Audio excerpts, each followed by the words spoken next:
Kong. It's always nice to get out of Macau and see a little bit more of Hong Kong. Really like Hong Kong quite a lot, so really very much appreciate it. So yeah, the title of this talk is indeed Obscurantist Obfuscation. And straight out the gate, you might think there's something a little odd about such a title, because if you're going by, I don't know, like colloquial or maybe like Oxford Dictionary definitions of these two words, you might get the impression that really they're synonyms. And so that wouldn't be an entirely wrong-headed impression to have, but what I'm doing here is a little bit stipulative. So I'm going to be trying to define or discuss versions of things that might go by the names obscurantism and obfuscation. And so eventually on my usage of these terms, what I will be claiming is that, as the title would suggest, there's this phenomenon called obfuscation, which you might think of as like the genus of a certain kind of epistemic behavior. And then obscurantism stands to obfuscation as a kind of species to genus. So why don't I start us off by giving a kind of very simple, underspecified case of something that we could call, I think, obfuscation. So imagine that Janet is friends with Jagmeet, and Janet's curious about Jagmeet's doctoral thesis, and she asks him to explain some of the arguments therein. Now, there's any number of ways Jagmeet might reply, many of which would be in perfectly good epistemic order and in good faith, but you could imagine some less than stellar alternative responses as well, right? Imagine, for example, that in response to Janet's query, Jagmeet responds with vague, but maybe kind of vaguely significant sounding, profound sounding language, where, you know, afterwards, Janet's kind of just like left unsure of like the ultimate substance of Jagmeet's position. Or maybe he might insinuate, with or without evidence, or maybe even be explicit in saying that, you know, Janet just wouldn't be able to understand. Or maybe he could find some other way to insinuate to her that, you know, were he to give a straightforward answer, this would maybe, you know, given other things Janet knows or given ways Janet is inclined to think, maybe this would be like disruptive to other parts of her kind of overall epistemic status or position. So these are all different ways that Jagmeet could respond. I think the first thing we might say about all of these is that there's some kind of misdirection going on here, right?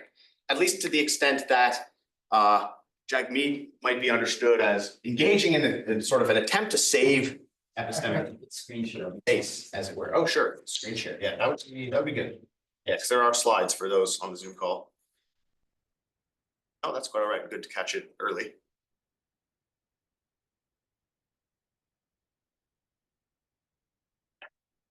Back to right here. No problem at all.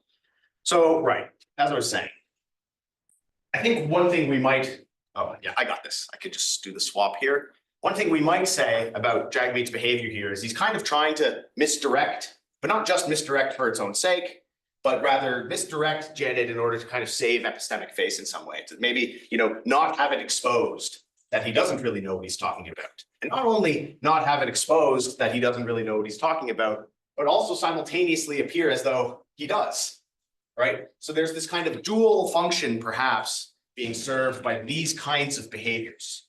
And that's why I think in one way or another, we can describe each of these in a kind of obfuscation. So what might we say about this more sort of concretely? Well, here's a kind of preliminary way of describing obfuscation. On my usage, obfuscation is going to refer to a kind of epistemically manipulative conduct, an epistemically manipulative behavior in which somebody at least attempts to mislead a would-be victim of this manipulation into a pair of problematic epistemic attitudes. So first, the obfuscator is going to try and get the victim of obfuscation to regard herself as insufficiently competent to fully engage with some domain of information. And second, try to get the victim to simultaneously think that it must be the obfuscator who is in a better position to fully engage with that domain of information. And you know, if you have a penchant for, you know, providing terms for everything, then you might want to call these two attitudes manipulated epistemic self-doubt on the one hand, and manipulated epistemic deference on the other. So again, I described what I take to be 3 behaviors that might, if successful, induce a kind of obfuscated state in a victim. But I don't want to focus on all of those, and nor do I make any claim that what I did list there is somehow exhaustive of the kinds of techniques that somebody might use to engage in obfuscation. That said, what I want to do here with you over the next little bit is discuss obfuscation in what I'm calling its obscurantist variety or obscurantist species. So this was something I already teased at with the initial description of the little vignette between Jagmeet and Janet, right? This kind of first case of obfuscating by trying to get somebody to think highly of your epistemic position without fully understanding your epistemic position, using obscurity as the mechanism by which you induce this kind of status, right? So a lot more is going to have to be said about what obscurity amounts to, and that's part of the purpose of this talk. This is in large part a kind of social epistemology talk, but you might think I have to engage in a little bit of philosophical psychology or philosophy of mind as well to better understand the mechanisms of obscurantism and to then explain how those mechanisms can subserve an obfuscation manipulation program. Okay, so here's what you might say by way of approximation about obscurantist obfuscation. This is when somebody tries to inflict manipulated epistemic self-doubt and manipulated epistemic deference to the manipulator via something like seductively unclear speech or text. This notion of seductive unclarity is one of the things I need to elucidate. But what I'm drawing on here is an intentional parallel with the idea of seductive clarity that you might be familiar with if you've been reading any of C.T. Nguyen's recent work in social epistemology over the past few years. So I'll get to how what I'm doing here connects up with Nguyen's work in a little while. Okay, with all of that said, by way of preliminary, here's the agenda. First, what I want to do is set aside talk of obfuscation as a manipulation strategy and just focus on this phenomenon of obscurantism a little bit more.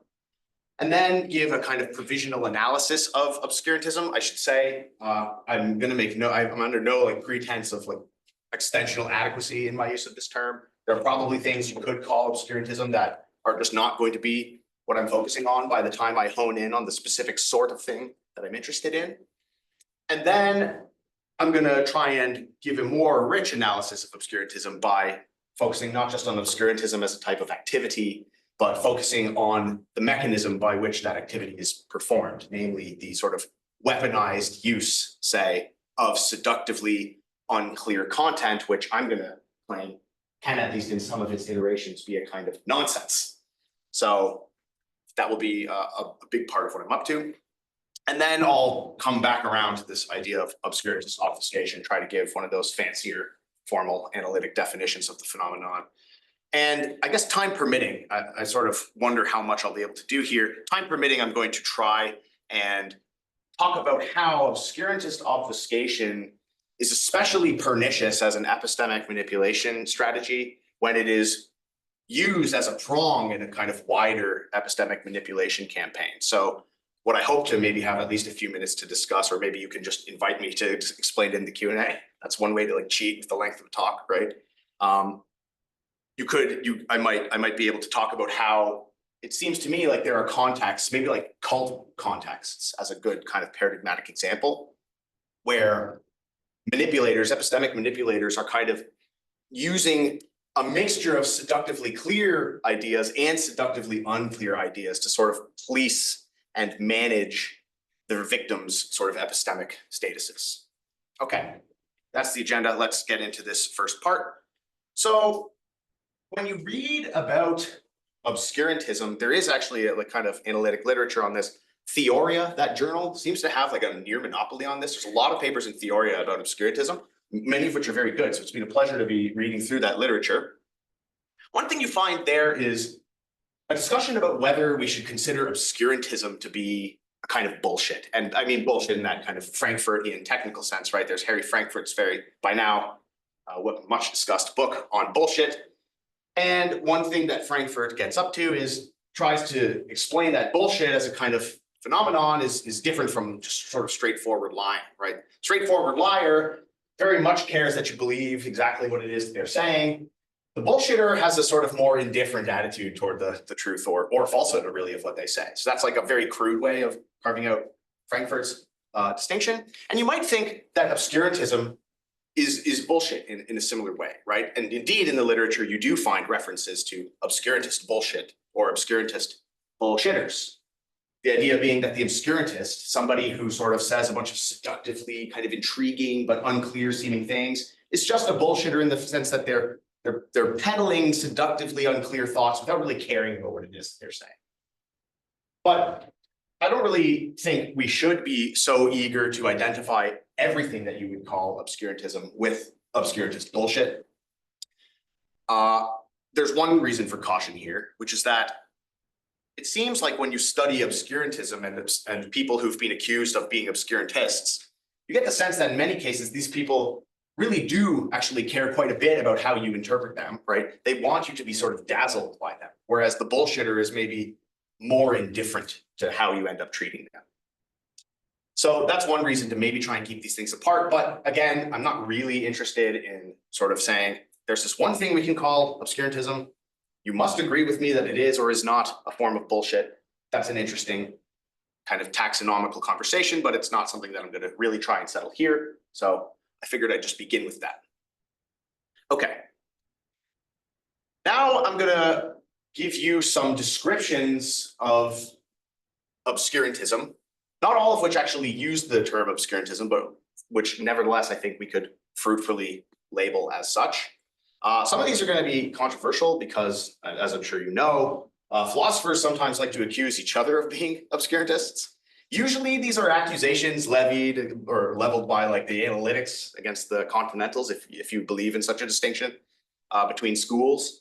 But they do go the other way around. I desperately wanted to find this like an analytic paper on knowledge, like one of those classic Gettier responses with like 15 clauses or whatever. It's like so unclear when you like build something up to that level that you could call like, there could be an analytic form of obscurantism too.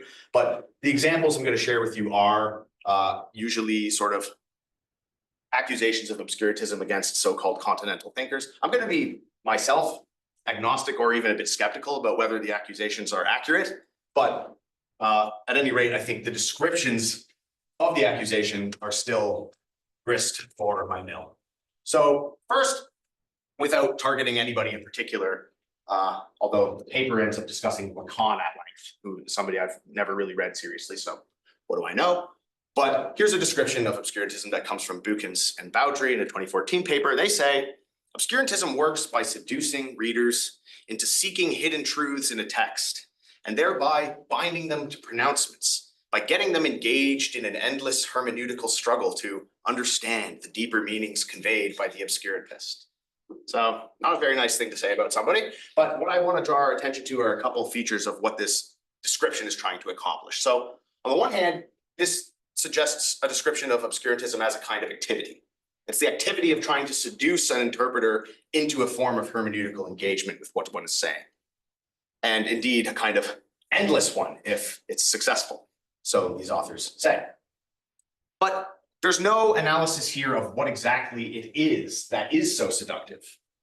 So that's just a missing element. That's something I want to return to. And actually, we get a little bit closer to teasing out that seductive element, a little bit closer when we now indeed turn to an accusation, a very famous one of obscurantism, made by Schopenhauer against Hegel. Again, you know, I've studied Hegel to a limited extent. I don't actually think Hegel is an obscurantist in Schopenhauer's intended sense. So please don't hurt me if you're a Hegel person. But just like one of the most fun quotes to have an excuse to put into a presentation. So here it is. If you haven't seen this before, Hegel, installed from above by the powers that be as the certified great philosopher, was, insert several ad hominems, right? A flat-headed, insipid, nauseating, illiterate charlatan who reached the pinnacle of audacity in scribbling together and dishing up the craziest, mystifying nonsense. This nonsense has been noisily proclaimed as immortal wisdom by mercenary followers and readily accepted as such by all fools who thus joined in a perfect into as a perfect a chorus of admiration as had ever been heard before. Okay.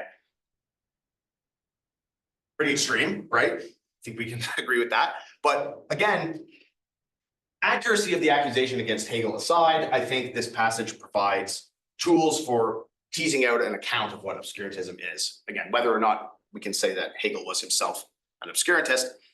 What this does is, again, there's some differences with the first take, right? There's no explicit really description of what kind of activity obscurantism is here. There's a lot more focus in Schopenhauer's case on the kind of content or mechanism or tool that obscurantists use, namely a kind of mystifying nonsense. So that's something to keep in mind. And then another possible consequence of obscurantism, right? Bukins and Boudry say the obscurantist is trying to induce an endless hermeneutical struggle in the interpreter. Whereas Schopenhauer doesn't think that those who have interpreted Hegel are caught in an endless hermeneutical struggle at all. It seems like they've reached some kind of interpretation of what Hegel is saying. They're not stuck in this constant cycle of trying to figure out what Hegel's saying, at least not by their own lights. Rather, they have seemingly interpreted Hegel and come to think that there's some sort of profound wisdom there. But ultimately, Schopenhauer is angry about this because he thinks there is no such profound wisdom. It's just nonsense at bottom. It's nonsense that somehow doesn't appear as such. And that's one of the things that interests me. One more description for you, this time, another fairly well-known case of Nussbaum, who really, really does not like Judith Butler, or at least as of 1999 did not. Here is how Nussbaum describes Butler, or rather maybe people who are fans of Butler, or a bit of both. Nussbaum says, subservient to the oracular voice of Butler's text and dazzled by its patina of high concept abstractness, the imagined reader poses few questions, requests no arguments, and no clear definitions of terms. Obscurity creates an aura of importance. It also serves another related purpose. It bullies the reader into granting that since one cannot figure out what is going on, there must be something significant going on. Some complexity of thought, where in reality there are often familiar or even shop-worn notions addressed too simply and too casually to add any new dimension of understanding. So again, a lot going on here, but what I want to draw our attention to is, first of all, that I think the kind of activity being described is in some way, at least a little bit similar to how Bukins and Boudry describe it, as the kind of deliberate use of obscurity to curate an aura of importance or an appearance of epistemic authority or something like that. But a different conception of what the content of obscurantist speech or text amount to can be found here than with Schopenhauer, right? Schopenhauer says that obscurantist content is just sort of nonsense that's disguised somehow, whereas Nussbaum thinks it's not nonsense that's being described, or at least that's not what she's focusing on. Rather, it's just like unoriginal or trivial or overly simplistic ideas that are being disguised as seeming more original, less trivial, more significant than they in fact are. So there's some disagreement about like the ultimate fundamental content of obscure speech or text, maybe, between Schopenhauer and Nussbaum.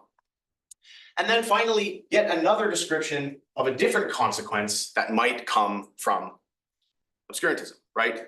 Bukins and Boudry said the interpreter is going to get caught up in this endless hermeneutical struggle. Hegel said the interpreter is going to end up like with undeserved admiration for the obscurantist. And Nussbaum says that the interpreter is going to be in some way like hermeneutically exasperated, is my term for it, like giving up on trying to understand what's being said, but nevertheless maintaining this sense that there is indeed something there. It's beyond my understanding, but that's my fault. I still regard this person very highly. That's the kind of thought process, this hermeneutically exasperated state of imagination, or admiration rather, if you like. Okay, so having gone through all of these, let me try to cobble together the series of elements that interest me as at least one kind of obscurantism. So as an activity, I'm interested in obscurantism as the use of obscurantist content to draw hermeneutical engagement from interpreters. I think that's consistent across more or less all of the descriptions I gave you. As a kind of content, though, I'm going to be interested in this kind of seductive or disguised nonsense. So closest to Schopenhauer, right? As opposed to talking about disguised trivialities or unoriginalities. And then finally, the kind of consequence that I'm interested in is this kind of hermeneutical exasperation coupled with admiration. So I'm drawing from Schopenhauer and Nussbaum here. So in all, then, the obscurantism, as I'm interested in it here, is when you deliberately use seductive nonsense to hermeneutically exasperate someone and elicit admiration from them in an epistemic sense of admiration, right? Okay, so that's, I think, a kind of obscurantism. Okay. But what is seductively unclear or seductive nonsense, right? We haven't really given analysis of this, and I think it's worth trying to do this. So when you look at the literature on like what obscurantism is at the level of content or obscure content, you find many different discussions. One thing you find from Stephen Law is this idea that you can create obscurantist contents by like weaponizing contradictions. So you can say things like life is often a form of death, or sanity is another form of madness, right? These are like on a straightforward literal reading contradictory, but maybe an interpreter is going to think like, surely this person isn't just bold-facedly asserting a contradiction. There must be something more significant here, thus generating this kind of hermeneutical activity that the obscurantist is interested in inducing in the interpreter, right? For me, though, I think, these might be perfectly fine cases, but probably not the most interesting or the most nefarious kinds of obscurantist contents, because their simplicity makes it seem unlikely to me that you're going to get hermeneutically exasperated interpreters in a wide enough portion of the readership or the listenership, right? Too many people, I think, might engage with this stuff and eventually just go, you know what, this is just contradictory. So maybe you will ensnare some number of people this way as an obscurantist, but maybe what we want is something that's a bit more reliable as an ensnaring tool. As manipulators, we don't actually want this, but the manipulator does, right? Another way you can think about this comes from Daniel Dennett, who coined the term deepities to describe a particular form of obscure content. So consider something like love is just a word. So this is not a contradiction, but it is ambiguous in a way that the obscurantist wants to weaponize. So one of the readings is trivial, right? Because of course the word love is indeed a word. Wow, amazing. Who cares? The other reading, though, is false, or maybe false, though would be devastating if true. So if love were just a word, the phenomenon, if there was nothing more to the phenomenon of love than the word love, then we would be in a loveless world, and oh boy, would that suck, I guess. So the idea with deepities is you can be an obscurantist if you peddle deepities to people, because the interpreter is going to be sort of oscillating between the trivial and the false, and feeling unstable with either interpretation, because of course triviality is a defect and falsehood is a defect. So they're going to be kind of going back and forth. But I think that will not likely induce much hermeneutical exasperation in the end either, because if you're just oscillating between a false reading and a trivial reading, eventually you're just going to say both of them suck, and you're going to sort of end up dismissing the obscurantist, or at least there's a high risk of that sort of response, it seems to me. So what about something else, what we could call jargonifications? This, I think, is like closer to what I'm after. So this also comes from Stephen Law, who describes jargonification as a process by which simple sentences are transformed into more complex ones without added cognitive value.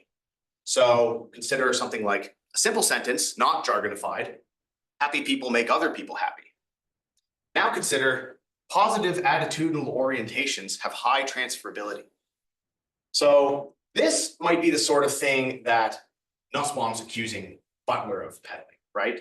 Because this is like a disguised triviality or a disguised uninteresting, boring point. But again, because it has a determinate interpretation, I doubt that it's likely to induce hermeneutical exasperation in too many people. You're going to get to the end and you're going to think, oh, I know what this means now. And you're going to think, okay, that's fine, but I'm not terribly interested. I'm not terribly seduced by this anymore. At least, again, that seems to be a risk with trying to be an obscurantist using jargonifications. So finally, maybe we should think of at least one particularly pernicious kind of obscure content as seductive nonsense. I'm not saying those other cases don't subserve the interests of the obscurantist. They may well.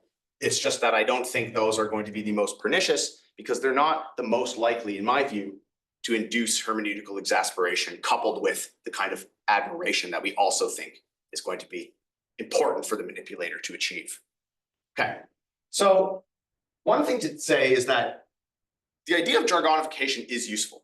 It's just that I'm going to be focusing on jargonification that isn't used to disguise trivialities. I'm going to be interested in jargonification that's used to disguise nonsense.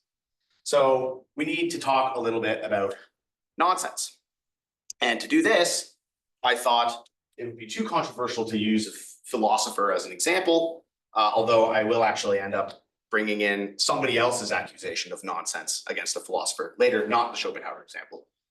Instead, I thought we could look to the new age gurus of Instagram.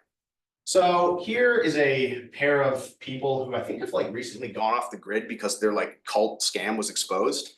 So maybe that vindicates my choice of example, because I was using this example before I heard that. But this is a duo known as Twin Ray. And I guess that's like a play on the idea of twin flame. So there's this like notion of twin flame, like two spirits that were sort of destined for each other. Twin Ray is supposed to be like the apex of the twin flame. It's like the most twin flame. So they're really important is the idea, these two people. Here's something that they have said.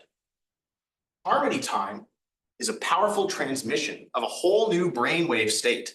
And this brainwave has to oscillate into full brain conscious awareness and connection to the heart. I've been saying this for years and nobody listens to me. If you can't make that connection, then one will experience dissonance. This can look like heavy emotions. If you can make the connection with the heart and mind together, this is the important part. There can be a powerful life force in the cellular network, obviously, to allow one to open up to different dimensional blends. So what the fuck are they talking about? Well, look, here's where, I just have to I've been trying to trust my own judgment a bit. Like, let's just ask ourselves, here's the passage again. My sense is that this passage does not, at least as a whole, maybe you could isolate particular sentences here that have some sense, but as a whole, this passage has no apt interpretation. It doesn't just obscure some kind of semantically determinate simplicity, triviality, unoriginality, or falsehood. It doesn't obscure any semantically determinate proposition or set of propositions. It has no ultimate foundational semantic meaning. And there's a kind of methodological issue just in even writing on this topic, because one problem with obscurantism is like, if it's done well, it's like an intrinsically self-effacing phenomenon. So like, if you're good enough at being an obscurantist and somebody comes along like me and tries to say, this is just disguised nonsense, it's always within the obscurantist's realm of potential responses to say, no, you just haven't gotten to the bottom of what I mean. So this, of course, could be such a case, right? The very fact that disagreements about whether this or that philosopher is an obscurantist have raged on in some cases for hundreds of years is proof of my point here, that obscurantism is intrinsically hard to identify. But I think this is a case of obscurantism. I think this is a piece of seductive nonsense. But why seductive? I mean, maybe people here haven't been seduced, but evidently some number of people have been. There are many thousands of people who ended up giving away their whole life savings to these two people, right, for spiritual guidance and things of that nature. So they must have thought something deep, significant, profound was going on with constructions of this kind. Maybe not, this particular passage, but this is just one more or less randomly picked Instagram passage. But I think this is a good example of the kind of thing that can induce hermeneutical exasperation. And that's because, and here's another sort of pretty important assumption that I hope to be true for my theoretical purposes, namely that all else being equal, if something is nonsense, it's more likely to induce hermeneutical exasperation than if it is sense. So if this is indeed nonsense of a seductive kind, it's going to be seductive enough to draw an initial interpretive effort on the part of at least some of the readership, but nonsensical enough to eventually induce hermeneutical exasperation. And then the thing to do will be to try and understand why the hermeneutically exasperated interpreter nevertheless continues to persist in thinking there is something significant here and it's my fault for failing to suss it out. Okay, so that's where we're going. What I want to do now is talk a little bit more about kinds of nonsense to help maybe explain how I'm thinking about the seductive quality of at least some nonsense. And then I'll bring us back around to a definition of obscurantist obfuscation, which was one of my original promises to you. Okay. If twin ray are peddlers of nonsense, and if they're any good at it, they're not going to be peddlers of plain nonsense. What is plain nonsense? Well, actually, Chomsky's helpful here. He had this very famous example of a sentence that he thought was very obviously, like syntactically perfectly well constructed, but semantically empty. The sentence being, colorless green ideas sleep furiously. Again, syntactically complete, semantically not. Contrast that with one of the sample sentences from the previous twin ray passage. There can be a powerful life force in the cellular network to allow one to open up to different dimensional blends.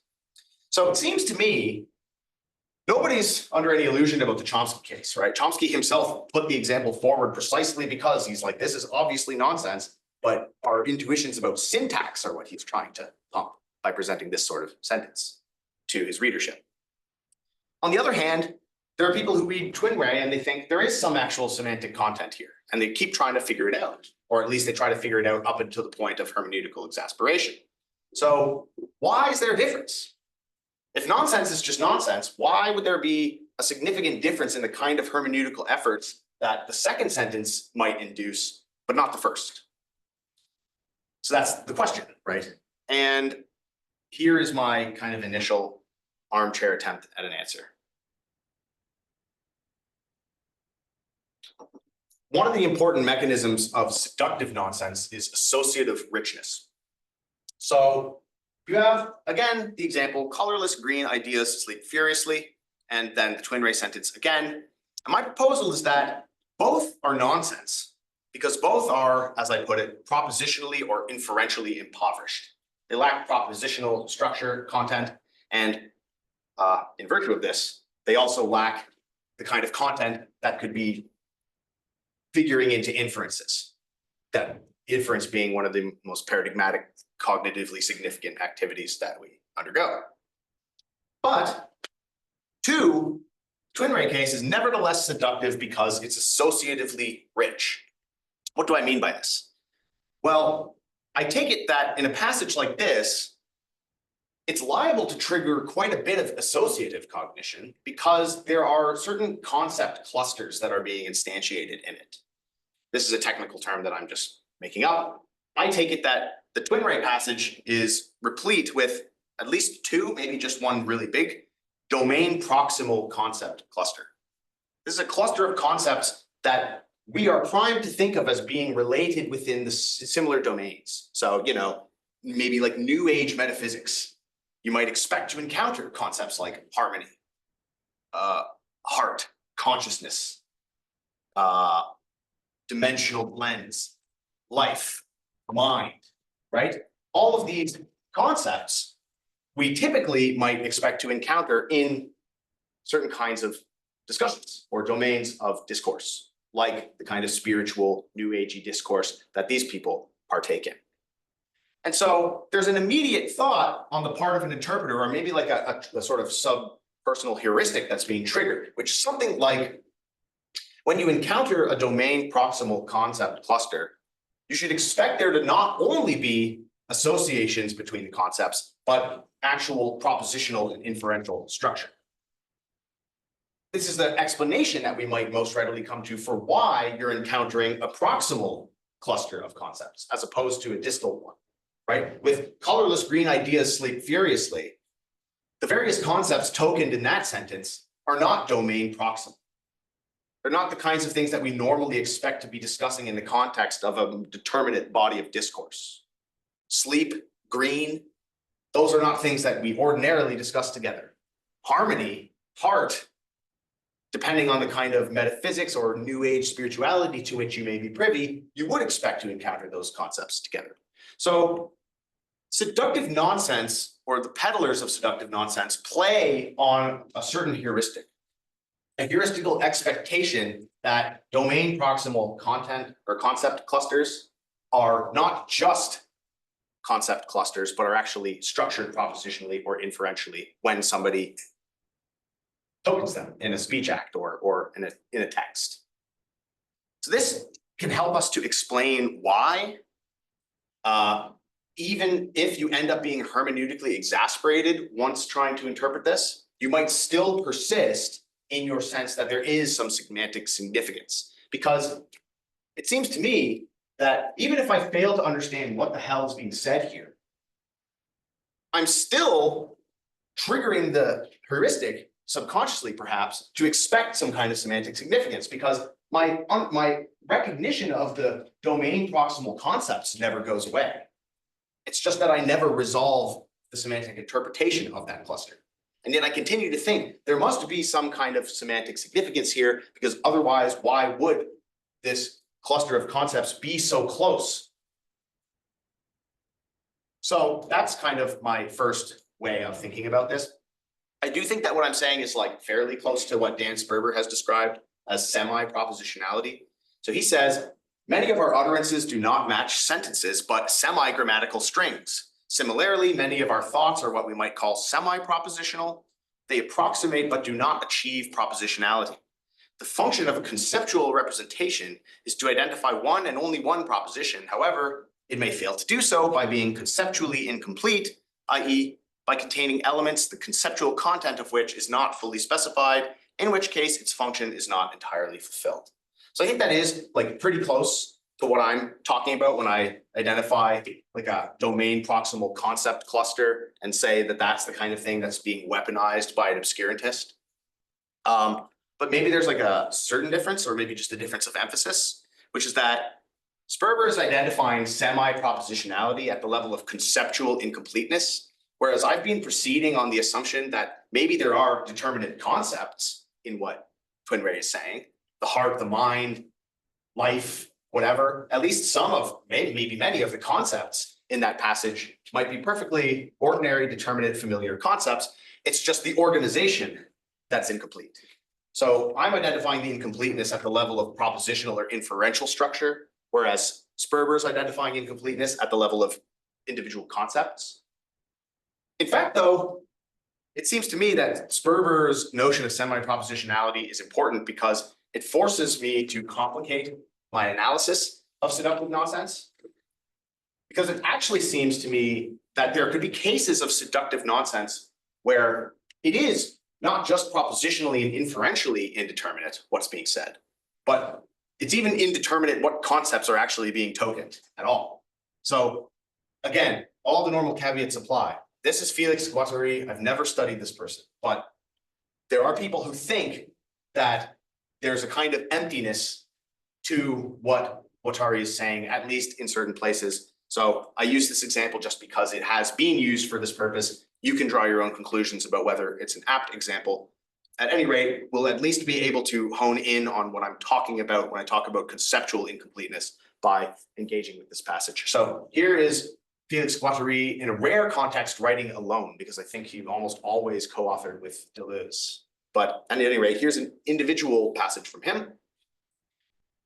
Guattari says, we can clearly see that there is no bi-univocal correspondence between linear signifying links or archewriting, depending on the author, and this multi-referential, multi-dimensional machinic catalysis. The symmetry of scale, the transversality, the pathic non-discursive character of the expansion. All these dimensions remove us from the logic of the excluded middle and reinforce us in our dismissal of the ontological binarism we criticized previously. That we criticized previously should suggest that this is being taken out of a larger context, which may make it unfair as an example, but that's just something to flag. A machinic assemblage, through its diverse components, extracts its consistency by crossing ontological thresholds, nonlinear thresholds of irreversibility, creative thresholds of genesis and autopoiesis.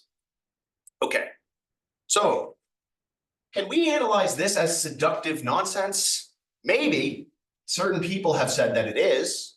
But is it seductive nonsense in the way that the Twin Ray passage is seductive nonsense? I am tentatively unsure. Because at least with Twin Ray, we could say that they were playing on a certain mechanism, the use of clusters of domain proximal concepts to trick the interpreter into thinking that there must be some kind of propositional or inferential structure. Whereas here, at least where I stand, I don't even know what concepts are being tokened at all, by and large. So if this is seductive nonsense, it doesn't seem to be seductive nonsense in the same way. How is it seductive nonsense? Well, maybe we should say that it is the weaponized use of empty signification. And why might we say this? Well, as has been discussed by others, Alan Sokal in that famous book, right? The Sokal hoax takes people like this as his main polemical target. He says that, look, when you have a bunch of conceptually indeterminate words strung together, one reaction somebody might have is to just say this is nonsense, just identify it immediately as nonsense. But another thing you might have is a kind of radically unconstrained hermeneutical activity. Like, at least with twin ray, there's some constraints on the kinds of inferences or propositions somebody might infer as being in that passage, because there's this cluster of domain proximal concepts that are constraining where one's thoughts will go. But here, if indeed it's conceptually indeterminate what is actually happening, then it seems like our hermeneutical engagement with it will be completely unconstrained, or at least pretty close to completely unconstrained. And that might be seductive in the sense that it might be like quite pleasant or like cognitively fascinating to engage in a kind of radically unstructured hermeneutical activity. Like when you read a chemistry textbook or something, it's like maybe boring because the content that you infer from it is so structured. And maybe a lot of contemporary analytic philosophy is like this, right? People accuse a lot of contemporary analytic prose of being incredibly boring, and it's sort of maybe one way to explain that is to say it doesn't invite this kind of unconstrained hermeneutical engagement in the way that a more continental piece of writing like this does. But again, if it is nonsense, that's bad. So it seems like this is something worth thinking about. And now what I want to propose is a way of thinking about obscurantism in the context of obfuscation, which is that phenomenon that I was first describing. Here's a more precise definition.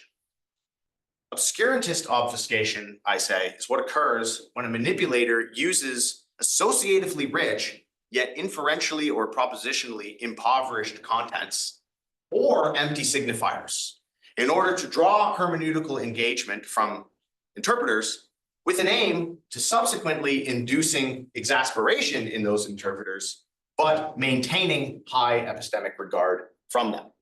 And I've identified two ways in which this might happen. The one way is I get hermeneutically exasperated trying to tease out what's being said by twin ray, but I continue to think that there must be something there because that cluster of related concepts keeps inviting me to think that there must be.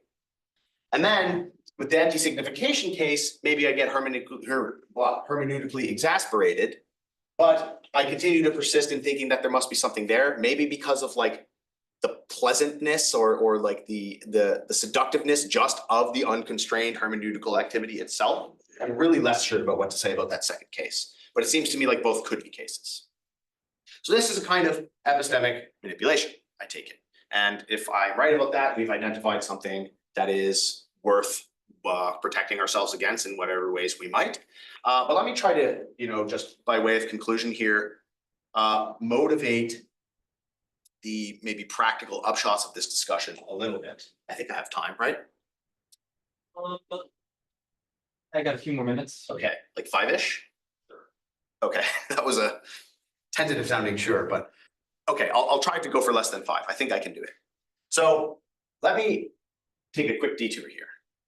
I've been talking a lot about seductive unclarity, and where I've been specifically interested in seductive nonsense. Something that's unclear because it's nonsensical, but seductive nevertheless for one of two reasons, right? It's involving empty signification or domain proximal concept clusters.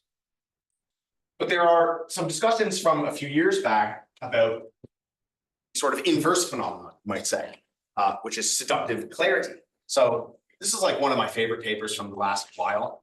This paper, The Seductions of Clarity. And I was going to call this paper The Seductions of Obfuscation once upon a time, but I don't know if I will. Anyway, this is T. Nguyen, and he has argued in the paper that I just mentioned that sometimes people can manipulate us by saying things that are incredibly clear. You might find that surprising in a way, right? But he has a pretty compelling argument.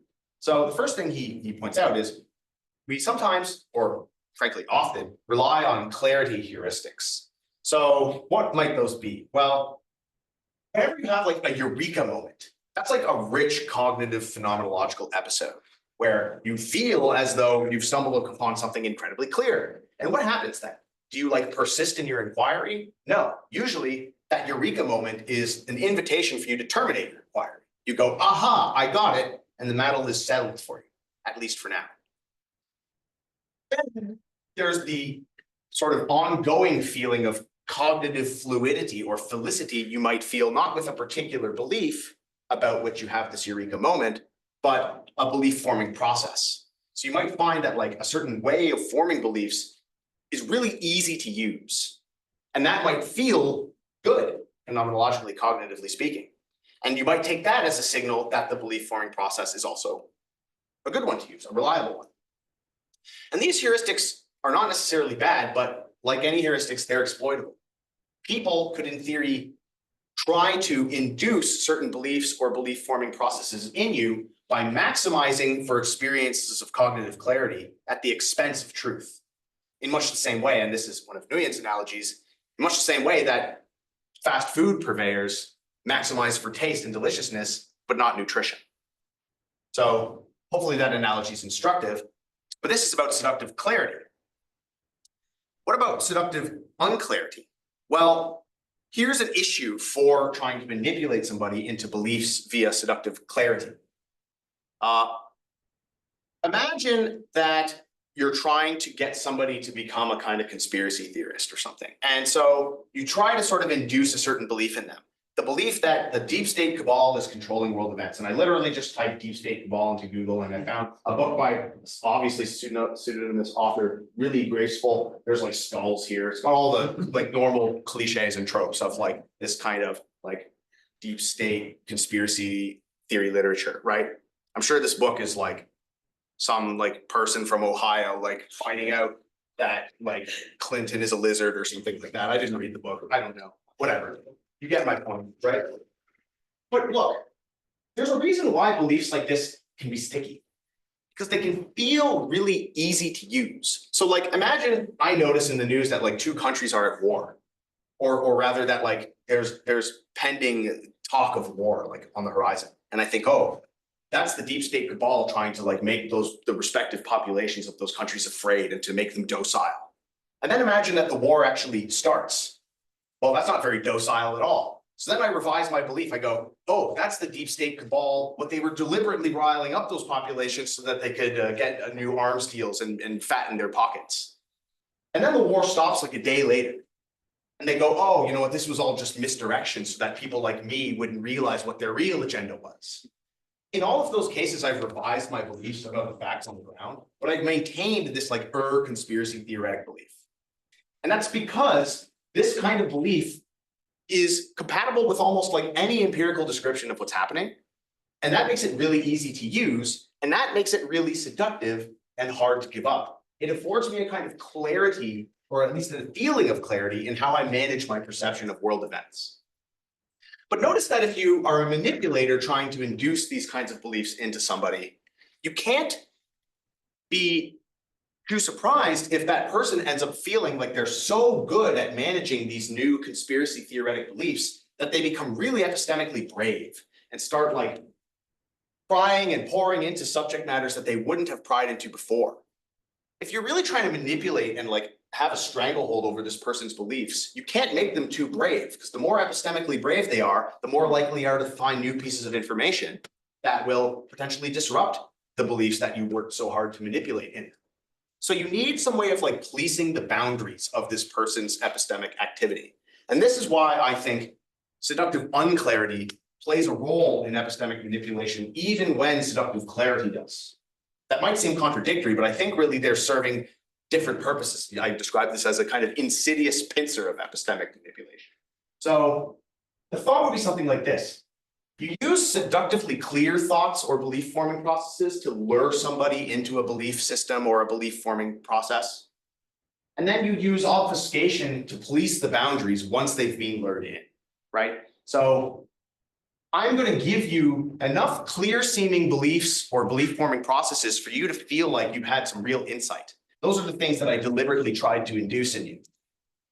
But then if you start getting, too confident in how you manage those experiences of clarity, I'm going to try and obfuscate at the boundaries. Oh, you were about to start looking into this or that matter. I'm going to start using obscurity as a mechanism to prevent you from thinking you can understand things at the periphery of this sort of box that I've set in for you. So I think really you might even see evidence of this kind of structure of the weaponized use of both seductive clarity and unclarity in certain cult belief systems. Because on the one hand, in a cult, all the members need to have a clear enough sense of like the core beliefs of the cult. They need to experience those beliefs as quite clear. This is pretty much the end. They need to experience those things as quite clear so that they can be seduced by the clarity, the aha feeling that comes with clear beliefs, thus being inducted into the cult. And they have to have a clear sense of what these beliefs are so that they know that they indeed all share them, such that they form an epistemic community as a cult. But the cult leader needs to maintain a kind of status at the top of the hierarchy, right? The cult leader doesn't want everybody to feel like they're on equal epistemic footing. They want to be the leader. So to do this, they need to also induce enough obscure thinking into the victims of the cult so that they don't get sort of too epistemically confident and stop deferring to the cult leader as the epistemic authority. So that's why I think the structure of cults actually invokes both the weaponized use of seductive clarity and obscurantist obfuscation, or maybe other forms of obfuscation, which I haven't described here. And with that, I will conclude with 4 pictures of my sister's cat. Thank you very much.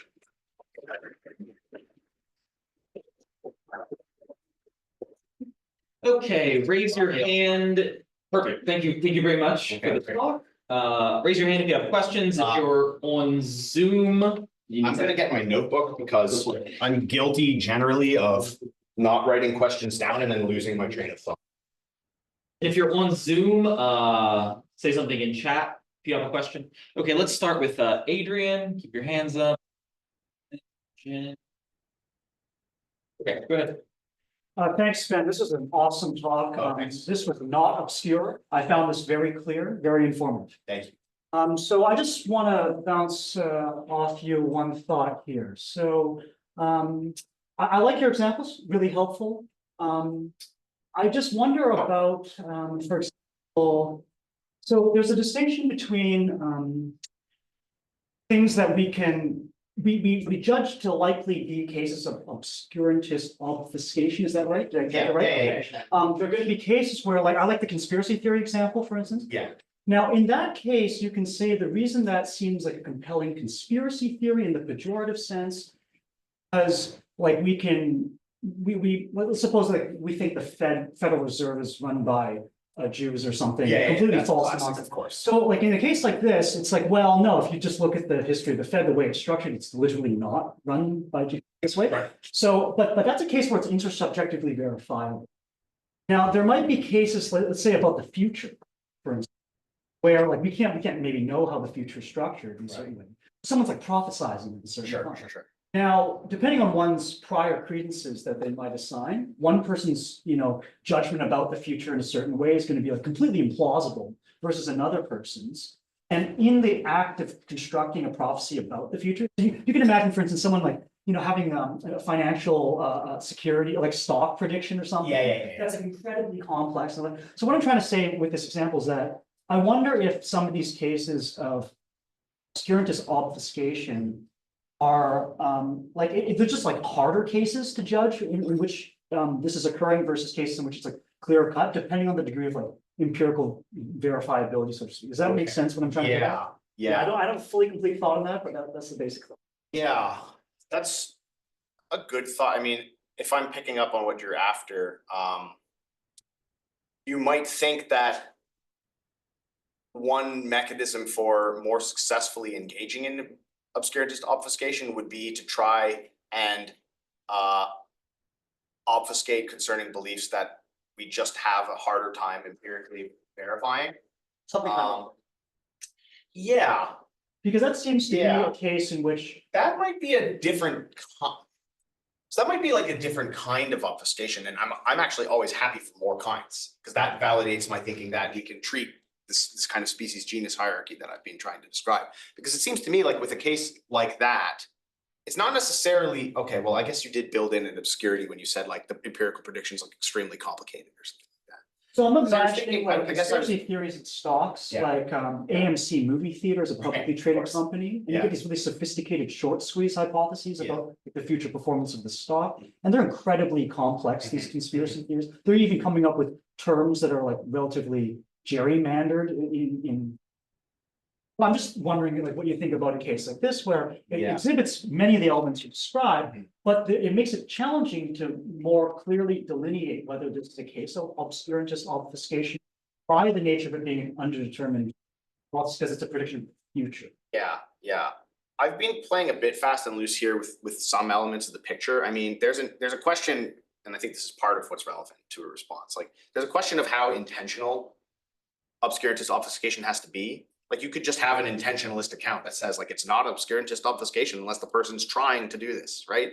And I guess like if you were partial to an intentionalist account, or to introduce an intentional element into the phenomenon, then it would really just depend, right? It would depend on whether these were genuinely extremely complicated, but ultimately sensical financial prediction models. And we can't call them obscurantist obfuscation attempts because it's just a genuinely complicated subject matter, or whether somebody really is like trying to weaponize the complications therein. And maybe I'd be happy to call that obscurantist obfuscation in the latter case, but I've been a little. I mean, well, as with anything, you don't want to build in more conditions unless you have to, right? So I'm like, that's like one where I am just not really sure which way to go. And maybe you'll have insight into that. With all that said, I do think it's interesting to consider how the difficulties in empirically verifying something can either be something that is used in order to construct a case or like a claim that's obscurantist or not. Like, oh, if I'm going to be obscure, it'd be better for me to work with thoughts that are like less or harder to empirically verify. Like that could be part of like the pragmatics of this phenomenon. I was going to say something else. I lost my train of thought. What was it? But then there's the epistemology of all this, right? So like, and that's the thing that I actually didn't really get into here, which I'm kind of pessimistic about in the final stage of the actual full paper, which is like, how do we like sort cases from one another? Like conceptually, we might be able to do it just by saying, oh, well, if it's a sensical but really complicated financial prediction, it's not obscurantist obfuscation. If it's a nonsensical one, and part of what makes it nonsensical maybe is it's just being like vastly empirically underdetermined, then it is. But that doesn't help with the epistemology of actually like identifying which real world cases count. And there I'm like pretty pessimistic actually, because again, I was sort of teasing at this before. If obscurantist obfuscation is done well, it's intrinsically self-effacing. Like it's always within the recourse of the manipulator to say, I'm not nonsensical, it's your hermeneutical efforts that are insufficient. And so that's an issue that I don't know, like if we could evolve like heuristics that could reliably help us to determine like this is obfuscation, this isn't. I mean, one thing you could do is just like adopt a default policy of like, if you encounter like really vague but seductive seeming speech, just like be dismissive or highly skeptical. But then that's gonna like overcorrect, probably. Like you're gonna end up being too dismissive of like tons of philosophy, for instance, where really it is actually just incumbent on the reader to really put in an hermeneutical effort. And not just like immediately be dismissive of something that seems vague yet profound. So on the the actual like applied epistemology side of this, I don't have much optimism to express. On the conceptual side, maybe I said something that was helpful, but still maybe not entirely committed on my part. Thanks, sounds good. Dan? Yeah, thanks very much. Very cool talk. I was wondering about explanation for the seductiveness associated with heuristic and domain. Okay, cool. I was thinking you can come up with some nonsense where there's a lot of concepts being used that are, but it feels more like the idea of sleeping theory kind of thing. Okay, Like that would be a problem for me, so I'd I love could to say like, yeah, I mean, still pretty close to the Chomsky one, like red paints blue colorlessly in high saturation something, like it's all color terms. Yeah, They're really closely related, yeah, but it just doesn't feel like there's any, I could just describe colors painting each other. Each Yeah. other colors. okay. So I wonder if there's an element of like, well, the relevant cluster of concepts has to be regarded as important. Yes, If I'm just saying that's things, exactly where I was gonna a go. bunch of closely related fish or something, that is Yeah, not yeah, good, yeah, but if it's life and the heart. Yeah, you're right. It has to, and maybe it has to be like the cluster that you token as an obscurantist has to be, like, you have to be sensitive to the kinds of domains that would be treated indeed as having significance in some sense or other of significance, right? Like, does it have to be spiritual significance? I'm not sure, but spiritual significance seems like a good paradigm. There could be others like world historical significance. Or significance to the hearer. It's Yeah. tailored to different groups. Yeah, although like if I were a painter, you know, maybe what you said would be significant to me in the sense of like being close to my vocation, but not like deep enough seeming somehow. So I think the operative notion of significance indeed has to be bound up with some sense of like depth as well. And it's true that I didn't say something like that because I was, what I was saying was indeed compatible actually with your or insufficiently detailed to rule out your example actually. So that would be a direction that I think one could go. I think you're exactly right about the suggestion. And then the question is whether we can say anything more specific about that. Like, do I need to introduce a section in this paper about what is likely to count to the average person as like an insignificant versus significant domain of closely related concepts? How are we going to cash out that notion of significance, and how are obscurantists going to weaponize our expectations or judgments about significance? So that was, that's probably something I'm going to have to do. Actually, your example makes me think that that's right, and I haven't done that. That's a gap. In? Cool, thanks so much. Question for this question. I was wondering if you just could go back to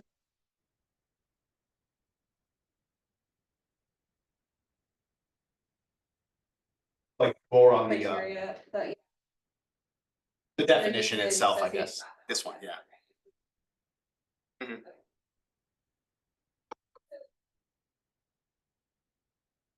Curious.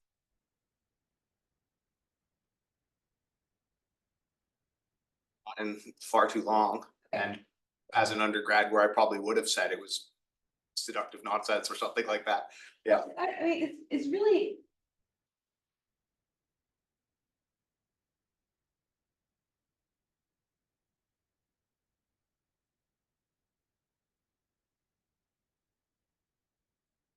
Sort of beauty as.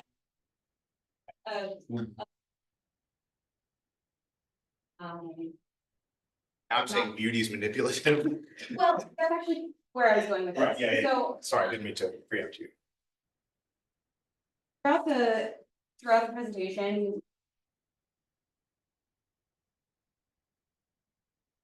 Or like something we wanna. Exactly what the. One, it does need.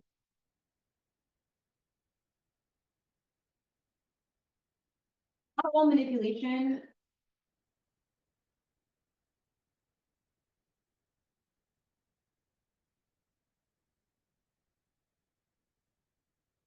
Art.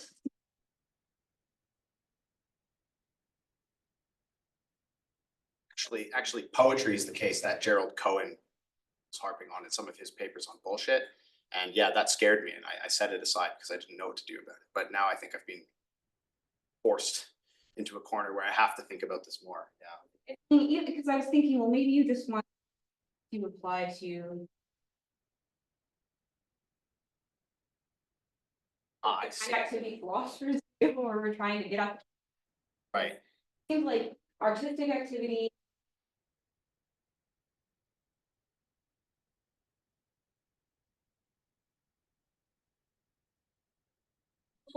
To entertain. Or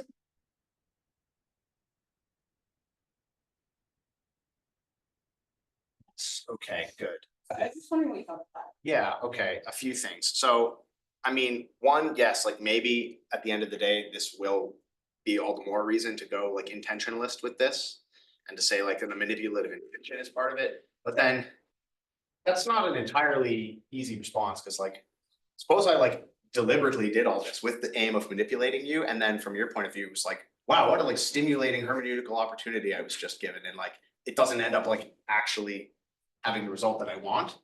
And that's one problem with this manipulation tactic itself, like its efficacy. I don't know, like how reliable somebody will be in engaging in obscurantist obfuscation, because while like this kind of exasperated hermeneutical result coupled with admiration is a conceivable response that an interpreter could have, other people might just be like, oh, like that was great, and like I got something out of this, and like they go about their day, and like the manipulator is in that case like unsuccessful.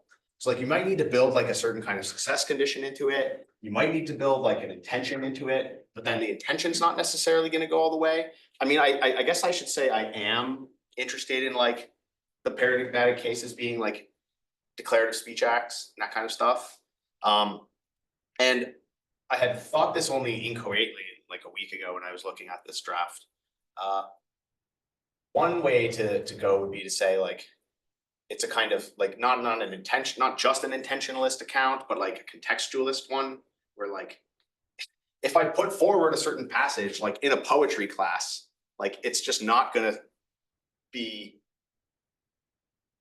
applied there as a mechanism of obscurantist obfuscation. But if I apply the same passage in a context where like there's a conversational expectation of like straightforward declarative speech, then maybe it is going to be useful in that way. And like, if the context can be what individuates one from the other, maybe you don't need to build intentions into it either, as long as we can individuate contexts without simultaneously individuating specific rigid intentions on the part of the participants in that context.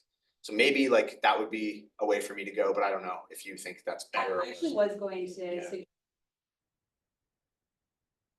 I mean, I think I should probably have just been explicit about that, and that would have at least forestalled like part of what you were saying. Route would go.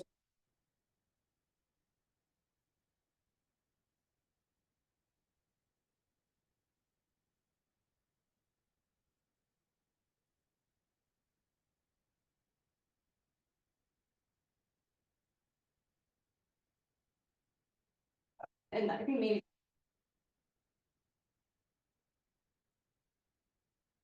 Also have it that it's like.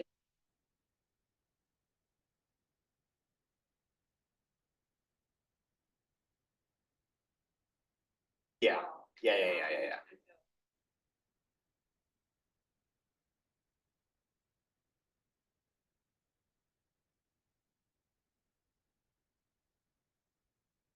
Of course.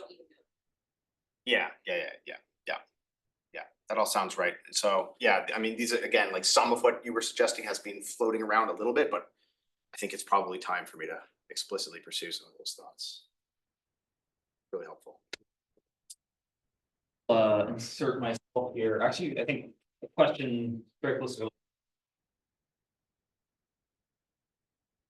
In this condition, I guess I wasn't fully clear on the role that the concept of manipulation.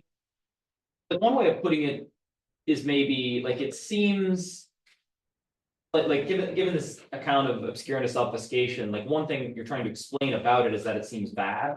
Right. But in a way, it's like a little loaded if you characterize the phenomenon in terms of manipulation, because you might think manipulation is not always bad, but you know, there's often just something suspect.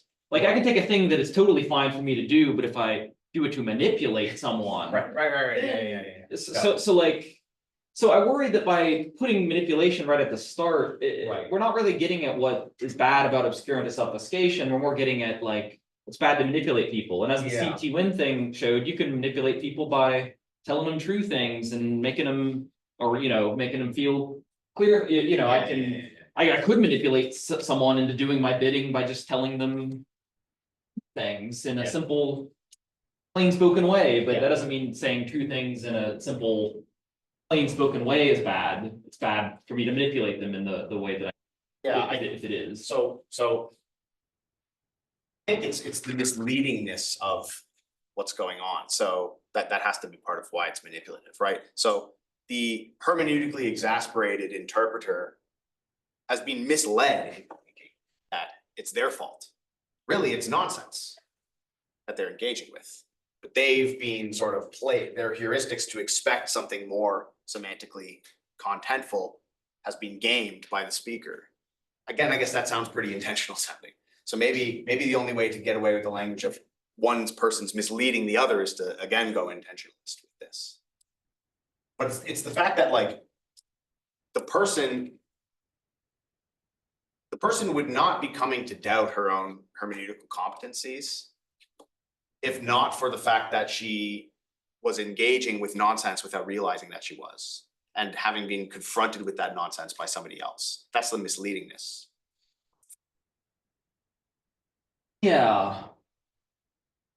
I mean, so is it supposed to be built into hermeneutical exasperation that I be misled? No, I guess I should explicitly introduce the language of being misled somewhere in one of these clauses, but Yeah, I because think hermeneutical exasperation can happen for all kinds of right, reasons. right. Oh, I see. So there's got to be something, manipulating someone or misleading. There has to be some kind of Maybe, I mean, I guess the way I set up the initial example of Janet and Jagmeet is like, Jagmeet's like, oh no, I'm being asked this really hard question now, time to obfuscate. Like that sounds pretty intentional, right? Yeah. And like the effort to mislead Janet is to save epistemic face on his part while also preserving this impression of authority, despite the fact that Janet's being misled into thinking by him that, oh, it's her failure of understanding, not his competency that's at issue. Yeah. So it's again, yeah, it's once again, it's a lot easier to get the manipulative side of this on the table if you introduce some kind of intention. But then, yeah, for other reasons, maybe the intention is not going to be sufficient, or maybe it's like some kind of intention plus like conversational context, and then it's really starting to balloon. And I don't know if that's necessarily bad because I am trying to circumscribe something pretty specific. And if the conditions balloon a little bit, c'est la vie, but. Yeah, I mean, another concern though is that like you might want to include cases where the speaker is different. Like if I produce associatively rich inference propositioning proper contents, there are empty signifiers, draw hermeneutical engagement from interpreters. Like you're like a style guru, you're just kind of like sitting there, sort of like free associating and like. Yeah, like or just like I'd see Judith Butler wandering around Berkeley sometime. I don't know if she was out to I don't know if she was out to trick people. Yeah, I know, yeah. but I can see what she wrote. Yeah, and even by Nussbaum's description, I don't actually think the intentional language was in her description either, right? Yeah, so you might still, but you still might want to say no if it's obscurantist obfuscation. Maybe it's not, but you might want to say that without being on the hook for saying Butler or whoever is like out to. Yeah, I don't know how we would adjudicate that beyond like appeals to intuition. I might have like stewed in this stuff long enough where I don't share that intuition with you, in which case maybe I'm learning something about my own view. It is much more intentionalist. But that's not an argument. I mean, that's just me expressing a reaction to your case. I mean, maybe the thing to do would indeed be to say that person who's just kind of, bloviating indifferently in a pseudo profound sounding way is is engaging in obscurantist obfuscation, but not of the manipulative variety, then we would have a distinction we'd have a distinction at that level too, which is not the way I presented this at all, but that's possible. I should probably think about whether that's a better way to go.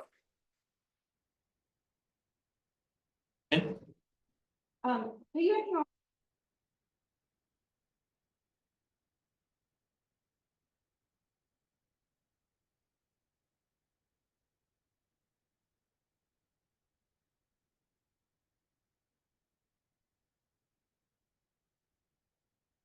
Yeah. and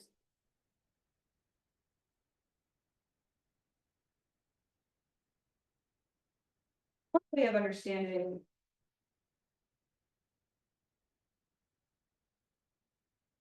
is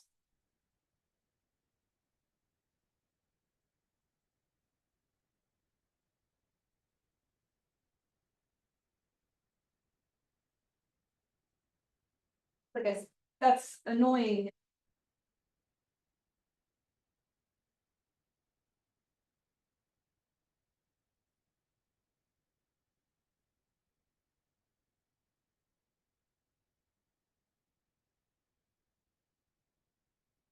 Yeah.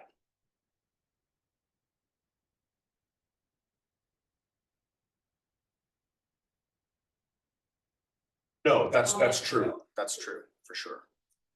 Yeah. Yeah, I don't know if I have anything to add, except that I think that's correct. I think we do. It's kind of polysemous understanding of that term. How does that play into some of the concerns I've been facing here about whether I need to introduce more conditions to this? I mean, yeah.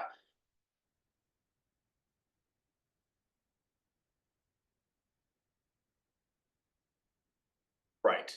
Yeah. It does seem like you have something. And then an appeal to intention or context would help me, but I might have other problems. Whichever way I go. Yeah. Yeah. Okay. So that's all, that's connected, and I have to think about that as well. Okay, last question. Sure, is there time for another question? And also have. Oh, yeah. Okay, I mean, you're all free to leave. That is true. Yes. You could just walk away at any time. I can't stop you. yeah, I had another sort of a follow-up, their question about the kind of, mechanism for nonsense being proximal concept. Thinking, so maybe I'm misunderstanding, you should tell me if I am. I was thinking that you like a kind of alternative explanation for its seductiveness opposed to earlier attempts to Oh, like with DVDs or something. Yeah, where it's like exactly. We have two determinate meanings and it's just, yeah, okay, sure, yeah. but I was thinking maybe the use of a bunch of clusters in the same actually a way of making it the case for inferences. The reason I say this is because the domain proximal and even when you restrict yourself to the things that are important and spiritual, isn't very effective if you just keep like if it's really clear that there's no inference you can draw because it's just say like the heart lives mindfully. Not the case that the heart lives like the brainwave is there, the brain is not there. Maybe it's just still. It seems like it's not as good, and part of the reason is because, or it's not as effective, I would guess. I'm not an expert, and part of the reason is like it's clear that you can't draw it. Whereas when I was looking at the DVDs? the strange. Oh, twin ray. Sorry, I was looking at what Twin Ray was saying. I don't buy it, I don't think. But there's like various inferences that you could kind of try to draw. Yeah, You know, you could Yeah, be yeah, like, okay, they're saying something about having kind of harmony between how I feel and how, or something like that, like. Yeah. Yeah, so I was wondering, and possible to make these kind of make them because they're using all these class. In fact, this is something Sperber goes on to say, because his discussion of semi-propositionality is not like entirely negative. He's interested in like how it can be very useful to supply people with like almost determinately meaningful stuff so that they can go through a range of interpretations themselves and sort of extract cognitive value that way. So maybe that's like kind of the thing you have in mind here. And I think like that's all possible and probably actual in some range of cases. The thing that I've been imagining as far as like the manipulative side of this goes is like using this kind of weaponized seductive nonsense and just like sort of taking a more of like a machine gun approach, which is like how I imagine like online self-styled gurus are approaching this, right? Like they probably recognize that like a certain portion of the readership is not going to get hermeneutically exasperated. They're just going to like suss out what they think the inferential content is, and they'll be like, that's good enough for me. I think I've resolved this, and they're going to move along. And that's like not a successful case of like obfuscatory manipulation in my sense. I take it like at the level of like practical use of this kind of manipulation. It's more like a machine gun approach. Like you really do just sort of put forth this passage to a wide enough audience where like some significant portion of that audience is going to get exasperated instead. And it's going to completely depend on all kinds of facts about the interpreters themselves and, you know, how good they are at like constructing potential inferential contents from something that might be extremely difficult for another person to do the same thing with. And what is it about the different interpreters that would explain why some are going to be hermeneutically exasperated and some not? I don't know, and I doubt that like people doing this kind of thing know either. They're just hoping that enough people will get exasperated with it. Very quick last question. Yeah, I'm good. Greg's last question. Yeah, so just a question about condition number 5 here, high epistemic regard. So a lot of the cases you mentioned are one, what it means to have epistemic regard is something kind of like truth conducive time. Yeah. But I wonder about another case, and this is not a criticism, but it's supplementing the view. Cases of art, right? I mean, avant-garde art, for example. So Michael Craig Martin's got the famous an oak glass of water placed 2 meters. Supposed to be symbolic of an oak tree in Catholicism or something. But I mean, that seems a good case of obscurantist obfuscation, or Damien Hirst's work in like, famous shark and formaldehyde in the, this piece. So in a case like that. Because Betsy Day talks about Exactly. that as like a pseudo profound art. Sure, yeah. So I'm just wondering what you think of that. So in this case, maybe high epistemic regard here may not have to be true liability in the manipulator, but perhaps just like trust in the authority of the figure more broadly. Because in the case of art, it's not about alethic truth value, right? It's not about reliably generating true belief. It's about having like some kind of aesthetic authority of some kind, which extends beyond kind of cases that you've mentioned. So Right, what do you because think? like if I was impressed enough by like the seemingly profound but unclear things you were saying, I might also just like take you to be like generically wise or like good natured or something and like just kind of defer to you as like a generally. But like so far as like what it means to be a successful artist is to have authority. Oh, sure. That's kind of what I was saying. So you can maybe broaden this beyond high epistemic regard, maybe just high regard in general. Yeah. Beyond this. Yeah, maybe so. Yeah. Originally, actually, I was engaging with Betsy Nene's. Am I pronouncing his name correct? Vincent Nene. Okay, I was not even close. Vincent Nene. This paper where he discusses pseudo profundity in the context of works of art. He ended up saying a pseudo profound work is one that like doesn't stimulate like a sense of significance, whereas a profound artwork does. And I thought like I can't just apply that to my context where I'm interested less in artworks and more in, I guess, mass rhetoric discourse, because I'm precisely interested in cases where pseudo profundity does seem profound. It's like pseudo profundity, as I think about it, doesn't just like wear its like triviality on its face. Otherwise, we wouldn't call it pseudo profound. Just call it stupid or something. So I don't know, but yeah, I mean that's kind of a tangent. I take your point though about how you might be able to use a kind of obfuscation strategy to induce just general high regard, not necessarily just like an air of epistemic authority or something like that. Yeah, absolutely. Great. Speaker. Yeah, really, really great comment. Thanks so much. I mean, this is, I was saying